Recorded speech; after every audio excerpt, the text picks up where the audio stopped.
ഈശ്വരോ ഇതെന്തൊരു പാട്.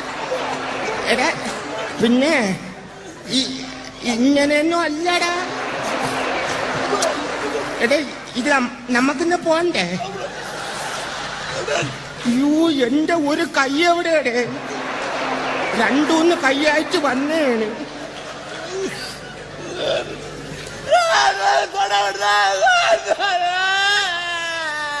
ഇത് ഏത് ഭാഷയുടെ ഇത്? തൊണ്ടക്കുഴി ഇറുവിയെന്ന് തോന്നാൻ അനുഭവിച്ചോ? ഞാൻ അപ്പോഴേ പറഞ്ഞിപ്പ കേറല്ലേ. ഞാൻ ആക്രാന്തത്തോടെ വന്ന് കയറാൻ നിന്റെ അമ്മ വീടാരായത്? എടാ റെഡി പറഞ്ഞിട്ടല്ലേ കയറാവുള്ള. നീ അവിടെ സമാനപ്പെട്ട അവിടെ ഇരുന്നാണ്. നീ ചുമ്മാ അല്ലടാ. ഞാൻ ഒന്ന് ഊരി നോക്കട്ടെ. എനിക്ക് ഊരണ്ട. അവിടെ ഇരുന്നോട്ട്. എടാ നില്ല സമാനപ്പെടും. ഇപ്പൊ രസം എടുത്ത കുണിക്കാതായിട്ട് പോരാ അവിടുന്ന്. നിന്നെ ആദ്യം വിളിച്ചപ്പോ നിനക്ക് വരാൻ കുരു. നീ വന്നിരുന്നെങ്കിൽ എപ്പ